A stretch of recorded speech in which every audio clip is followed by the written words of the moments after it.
Welcome everybody, my name is Paul Doski from Haunted Vermont, and right now we're trying out something different to try.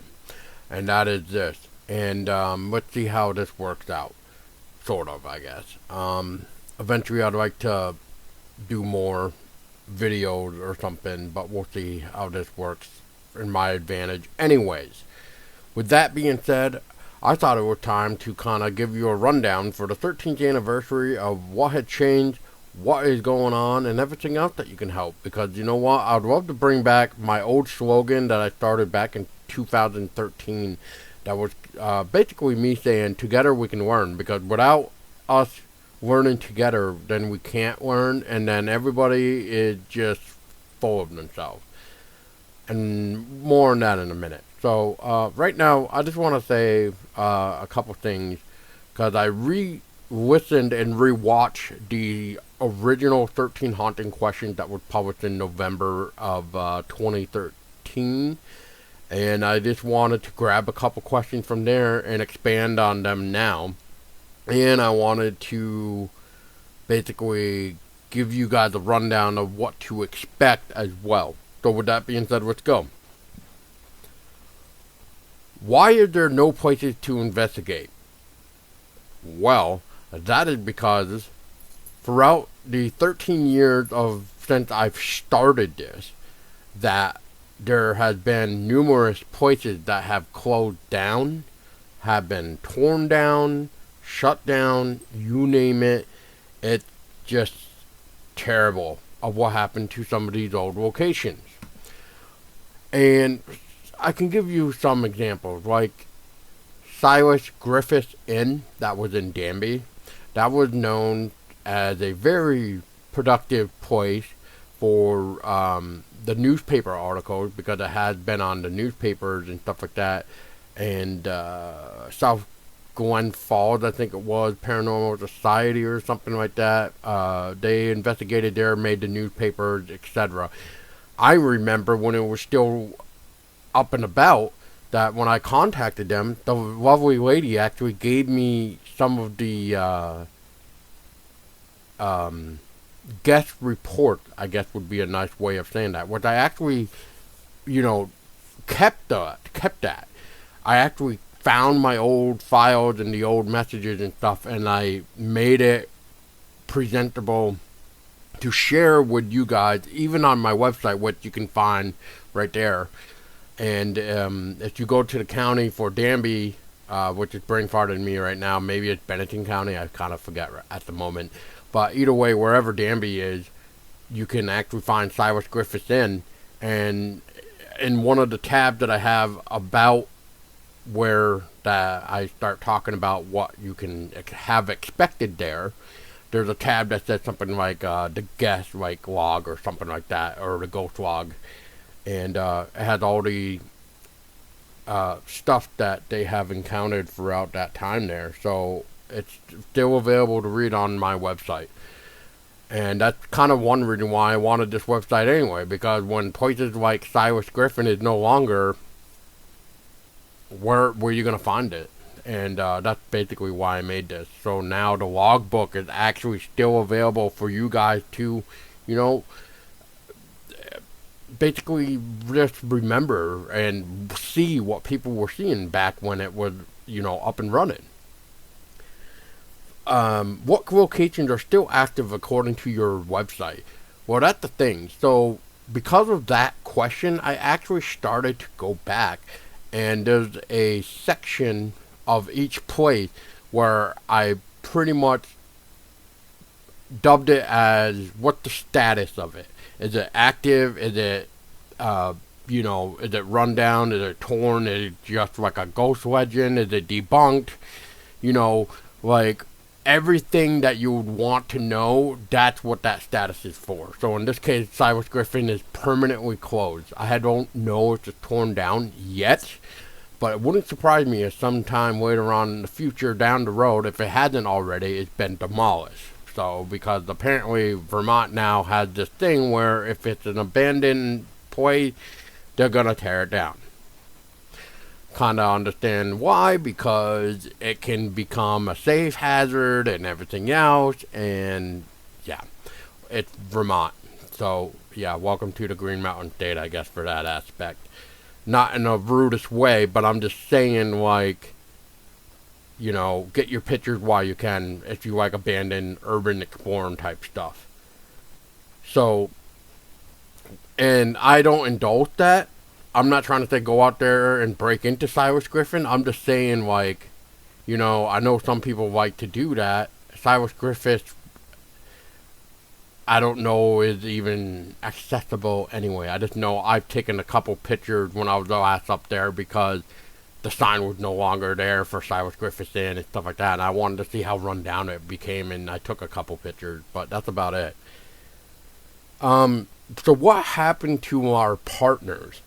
So if you guys remember, back in 2013, we had two partners, and then we were partnered, and I would say still partnered with one paranormal team.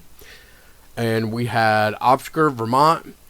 We were partnered with Deadfy Productions, and we are still talking and doing some stuff with Paranormal Investigators of New England, Pine for short.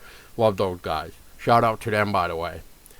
And thank you again for letting me be on the Wilson Castle investigation last year. I appreciate it. Maybe we can do another round in the future. Or even an event. We'll get more on that too. So, Obscure Vermont kind of fell through. It kind of got to the point where we were helping each other. There was some times where he was saying he would with me if I brought him to places. And then at one point, I actually took some time out of my day off to go grab him and bring him around a couple locations and brought him back home. And I didn't even ask for gas money. I just want to point this out here. Gas money. I didn't even ask. Because I know, unfortunately, that's what Obscure Vermont is known to do. And I'm not trying to say go shit on them for that, but don't do that. So, basically, it just got to the point where he would put in articles up and wasn't mentioning, like, hey, I spent the day with Haunted Vermont, or hey, I just got brought to this place for the first time thanks to Haunted Vermont. Because, again, I didn't ask for any gas money. I just literally just said, hey, do you want to go check out this place for your site? And that's it. I could say I never got anything like that in return. And anyway, continuing forward, there was another type of video that I actually made. And he sort of made, I don't know if he made an article about it or what, but let's just say he had trouble finding something. Cemetery, let's just say. From me doing my digging with some resources and some photos that were seen for the Pennell witch trial, I figured out where to find the grave of the family. As soon as I posted that video, it wasn't that long till I noticed that he visited the site without saying, like, hey, thanks to Haunted Vermont for letting us know where this is, because I couldn't find it. I'm just saying, I hate to call people out like this, but I feel like this is what it's becoming. And, you know, some people are not getting where credit is due and everything else. And I'm trying to do my best too. We're all living in a world that's working against each other, not with each other, to help out, is what I feel like. And, yeah. So just remember who you're helping, I guess, in the future when it comes to donations and stuff like that. So, again, I'm not trying to bite his balls, but again, it's just, I'm just saying, it's just gotten to the point where I'm getting older, I'm getting frustrated when credit isn't due. I try to do my best to give credit where it's due at time, and I mean, it's just one of those things where, whatever, it's whatever it is. Same with Deadfy. I don't know what happened with Deadfy. I just know that we were working on a couple projects together. And then one day, poof, they disappeared. They removed us from Facebook, no questions asked. They got rid of everything. They got rid of their YouTube channel, Facebook, everything. They just, whatever you want to say happened to them. They vanished. And Dead you remember Dead Dead Static. Do you remember Dead Static, the short horror film that I helped act in? That was released October 27, 2014, which would have been 10 years last year. So in this case, it would be 11 this year. And anyway, yeah, you can't see it anymore. Gone from YouTube. If anything, it got sold to some Canadian person for $100 for some movie that they were doing. I have yet to see this movie myself, but I just know it's part of this Canadian film. So yeah, that's what happened. As far as Pine goes, we have worked together in the past. I've had some of their members come on the podcast to share. They've invited me to their investigation, like I said, with Wilson Castle. Amazing time. The second time was very quiet, which is why you won't see videos of that time frame, because it was just way too quiet. And I think my first segment of those videos of the first Wilson Castle kind of show how it started off very quiet anyway before it actually took off. So but if you could think of the quietness of the very first few videos, that's what it was like carrying on, coming in forward for the rest of the second night of the second time around. So yeah, there was that.